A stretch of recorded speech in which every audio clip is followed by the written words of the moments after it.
Do I believe everybody can be a mentor? In certain ways, I believe you can. It is definitely a role that you had to accept. And if we go out and win in the community by serving it, then we'll never lose. Put God first in all you do and treat others the way you want them to treat you. I think as the umbrella core principle of that, you can find pillars to stick up underneath that.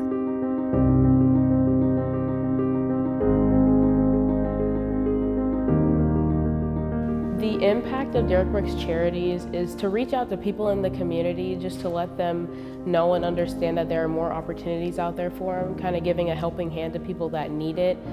Students, teachers, parents, just members of the community all around. This organization was, probably birthed at a football game with two kids that I met in the parking lot and wanted to get tickets to the game. And I invited them to come into the stadium to the game, and the trade-off was they were going to be my security guards to watch my truck to make sure nothing happened to my truck in case we lost the game. And when I came out of that game, those two young men were stood by my truck, boy, like they was guarding it, like they was guarding their lives. And I just asked them, where did they come from? Where do they live?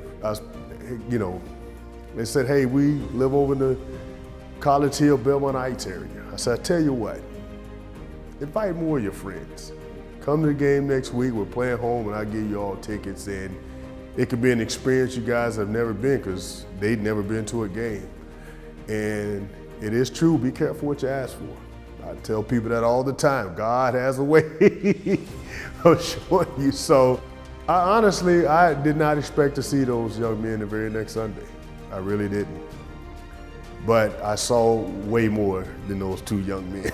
It was probably about 50, I would say somewhere around 50, 60 people showed up at the entrance, and they were telling the security guard they were waiting on Derrick Brooks because he promised them tickets.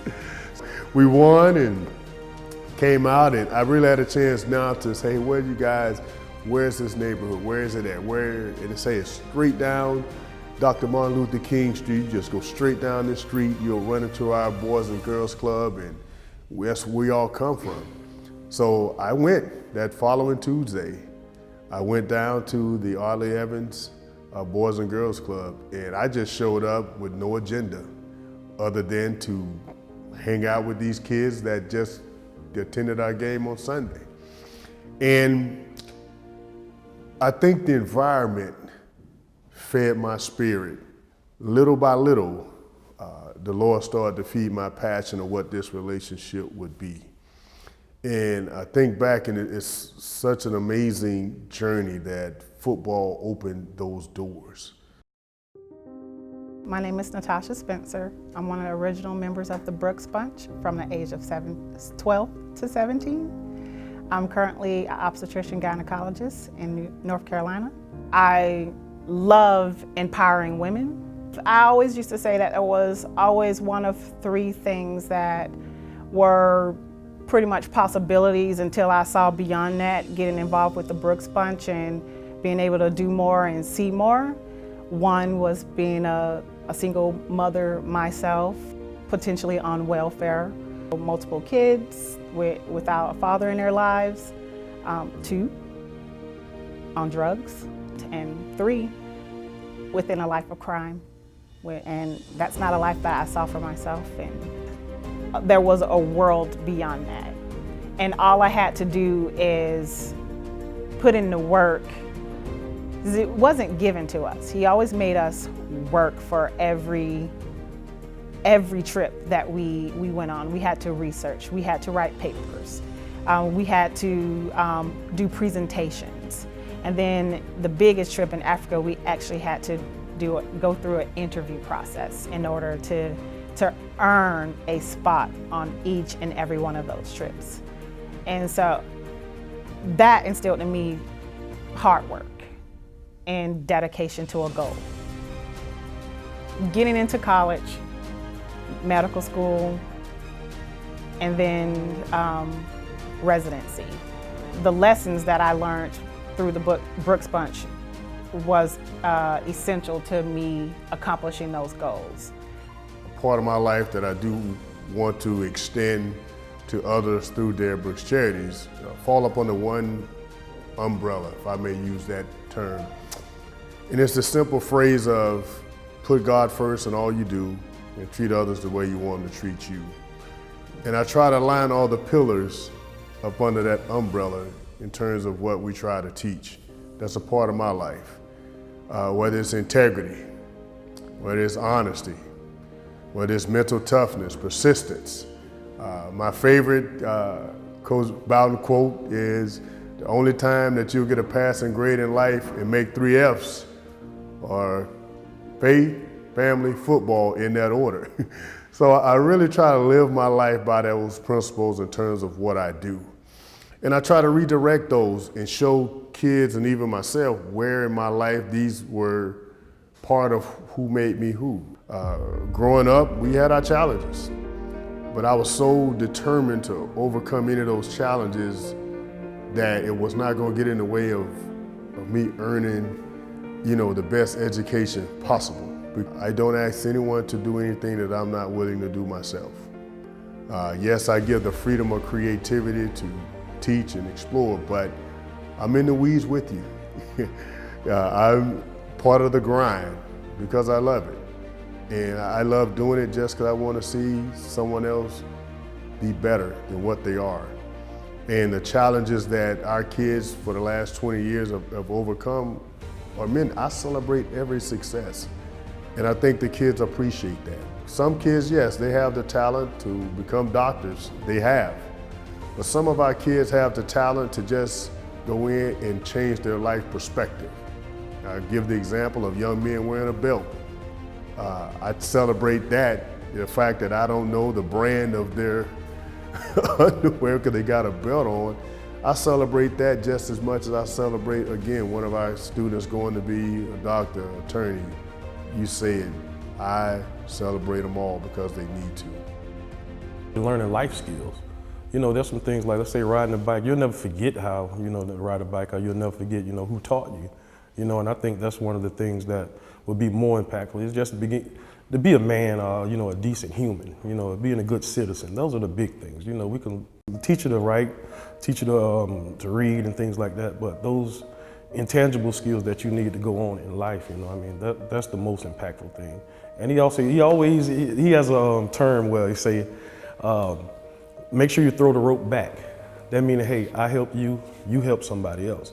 So that keeps it going. Throwing the rope back is a concept that Derrick Brooks has really built into the schools and the charities that he has. And throwing the rope back essentially means taking the skills that you have, what you've learned, the people that you know, and just the community you've built around you. And once you have that solid foundation under you, you'll be able to throw the rope back to somebody else who you see in need, and the cycle continues. Derrick Brooks Charities works from the ground up. They start working with little kids and help them build their future from the bottom. They don't start helping you when you're in trouble. They don't start helping you when you're in dire need for help. They help you from the beginning. So they help you grow and take the steps to have a successful future, to get good grades, to be successful, to get an internship, get that job, help you with your finances in the future, just everything and anything. And I think they're very important because they start from the beginning. They don't just funnel kids through the programs. They keep in touch with students. They have students who go away to college but still reach out and want to actually come back and help with the charity, which is pretty neat, and give back to other students as well. What I think is most impactful about Brooks Charities is that the charity sees a need and it fulfills a need. So way before state legislation required financial literacy in schools, Derrick and the charity and the members of the education system around the state of Florida, they identified that need. One of the major driving forces is it's not just a program that's going to help you grow as an individual, but it's also expected as a responsible person that you are going to use those tools to give back. So we've seen our students who have participated in charity events go out into the community and serve. whether it's in a soup kitchen or whether it's holiday shopping for kids who are in need, or if it's going to work at a school, another school in another state that needs help around the school. I see that it's not just a course that you're going to go through, you're done. The kids are actually using it. And those students that come back to us after they're in college, graduated college, they come back and they talk about how valuable, and it really helps them make decisions. That's the beauty of Derrick Brooks Charities. Over the years, I've been able to manage and bring together those environments where these kids have learned from each other and lifted each other up, where the truth of the matter, rising tide raises all ships. Absolutely. These kids coming from these diverse backgrounds go through these experiences together, and they can appreciate each other more as a human being in terms of where they are. I believe the torch that I pass in life depends on the person who's grabbing the torch. Each person that touches a torch that I was a part of is going to bring their own relationships, their own life experiences to the table. And I don't want to dictate what that is for them. Passing the torch to some maybe mental toughness. Man, I learned mental toughness by going through these programs. Others, it may be integrity. Others, it may be faith. Others, it may be family. I just thank God that He put me in a position to hold a torch. This organization was, probably birthed at a football game with 2 kids, and it's bigger than me. And if we go out and win in the community by serving it, then we'll never lose.